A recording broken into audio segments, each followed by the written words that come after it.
Okay, this video only talks about classifying types of chemical reactions. You should understand what a chemical reaction is and how to write one before you look at this video. Otherwise, you're going to be confused. So if you don't know how to do that, you should look at the video that talks about balancing chemical equations and writing chemical equations. Alright, we're going to classify types of chemical reactions, and most fall into one of 5 different categories of reactions. And they are combination, decomposition, single replacement, double replacement, and combustion. And let's look at an example of what each one of these and the characteristics or the identifying features of each type of these reactions in the next few slides. Okay, our first one is called a combination reaction, or otherwise known as a synthetic or synthesis reaction. This occurs when two or more substances react to form a single new substance. So you can say A plus Z gives AZ.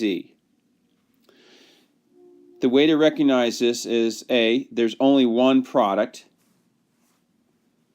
and you will have multiple reactants. So here's an example. 2 moles of sodium atoms plus 1 mole of chlorine gas gives me 2 moles of sodium chloride. So here's my reactant 1, reactant 2, and only one product. I know it says that there's a 2 here, but remember that's the coefficient and not the number of products. Another example, making rust out of iron and oxygen. So here's our 4 moles of iron atoms, 3 moles of oxygen gas atoms, gives me 2 moles of iron oxide. Again, only one product. The next type of reaction is called a decomposition reaction. So instead of making something, we're going to decompose something. So unlike the reaction that above us, which was the synthetic one, which has only one product, this one only has one reactant. A single compound breaks down into 2 or more simpler substances. So here's our one reactant, goes into multiple products, right? Again, before we had, for a synthetic, we only had one product, but multiple reactants. This one is multiple products from one reactant. So again, recognize that it's only one reactant, and here are some examples. 2 moles of nitrogen triiodide gives me nitrogen gas and 3 moles of iodine gas. 2 moles of water gives me 2 moles of hydrogen gas and 1 mole of oxygen gas. The next one, a little bit more complex, is called a single replacement reaction. And this is when a free element replaces another element within a compound, producing a new compound and a different free element. And you can see here it's a replacement. That's why it's called here a replacement. Free element A is replacing bound element B, and then bound element B, or vice versa, bound element B is replacing unbound element A. And so the way it's recognized is that you have an element plus a compound turning into another element plus another compound. So you could look at this as element 1 and compound 1, and then gives element 2 and compound 2. Right? So you can see it here. Here's an example of that. A plus BZ equals B plus AZ. And here are some prime examples. Sodium metal reacts with hydrogen chloride aqueous to give me sodium chloride and hydrogen. So the sodium is replacing the hydrogen, not the chlorine, it's replacing the hydrogen. So now we have sodium chloride and then hydrogen gas. Here we have magnesium replaces the carbon to give me magnesium oxide and carbon solid. So magnesium solid replaces carbon to give me magnesium oxide plus carbon solid.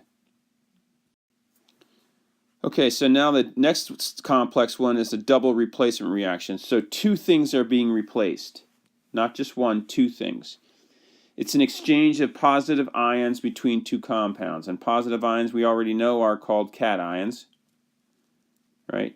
It also can be exchange of two negative ions between two compounds. But for this particular example, it's two positive ions. So we have A replacing B, but notice that A is in a compound and B is also in a compound. Whereas before we had A as a single material and B in a compound forming. Now we form a new compound, AY and BZ, right? So this is compound 1 and compound 2 going into compound 3 and compound 4. So all the compounds are going to be different at the end, right? And then so here are our examples. Sodium iodide plus mercury chloride is going to give me sodium chloride and mercury iodide, or lead nitrate plus potassium iodide gives me potassium iodide plus potassium nitrate. So what's being replaced here? We're replacing the sodium in with the thing. Those two are replacing each other. And so now we get the sodium replaced here, and then the mercury being replaced here. Again, here the sodium, the lead is replacing the potassium. Right, so those being replaced. Okay. To get us a new potassium iodide and that lead iodine plus potassium nitrate. And our last one is a combustion reaction, and combustion is another word for burning. All right, and it's when a hydrocarbon, and a hydrocarbon contains only hydrogen and carbon, right? Only hydrogen and carbon. It reacts with oxygen. That's the key too. It has to react with oxygen, and if it's done right, it will make carbon dioxide and water. And here's our reaction here.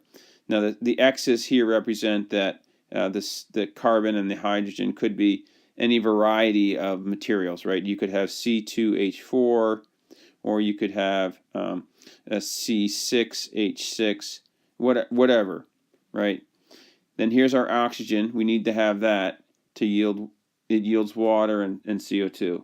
Again, this equation is not balanced, right? So don't tell me it's balanced. It's not balanced, right? And it has to rely on what this compound is before we can balance it. All right.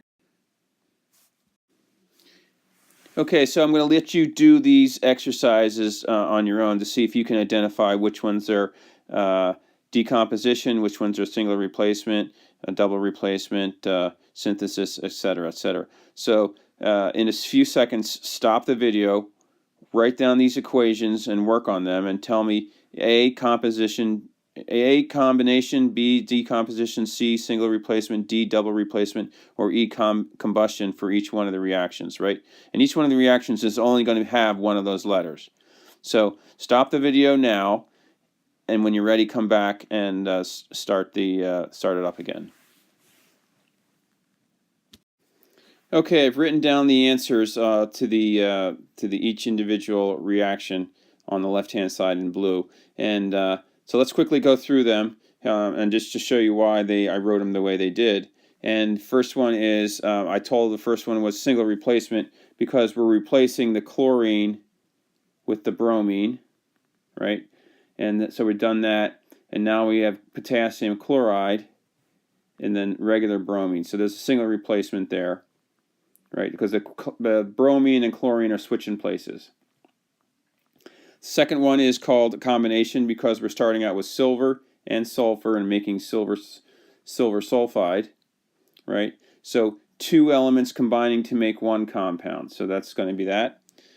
And double replacement is for this one because what we were doing is we're replacing the silver is going to here, this chlorine, and the sodium is going to combine with the nitrogen, the NO3, and then that gives you that, and therefore There are two different compounds, so it's compound 1, compound 2, another compound, so it's compound 3 and compound 4, so that's double replacement.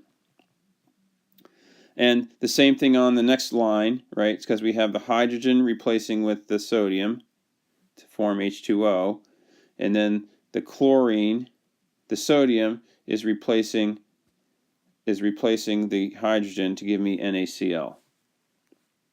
All right, so I'm just going to do a little bit of erasing here to get rid of some of this stuff to help us.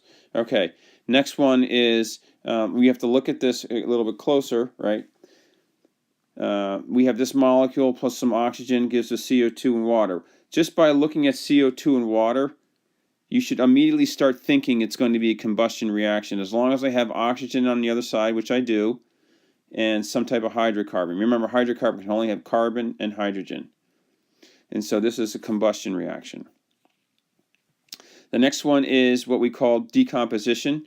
Remember, we only have one reactant and we have multiple products. So we're decomposing potassium nitrate into potassium nitrite and oxygen. The next one here is magnesium plus oxygen gives me magnesium oxide. Okay, and that would be a combination. I'm starting with two elements here, or two materials, and I'm making one single unit. And the last one is going to be decomposition. I'm starting with one unit here, and I'm making two things over here. So it's decomposing. So you should do more of these on your practice worksheet if you have one. If you don't and you want one to try some more practice, you should come either look for me or look online for some practice worksheets where you can work on your own. So that's the end of the tutorial on how to identify and classify a chemical reaction.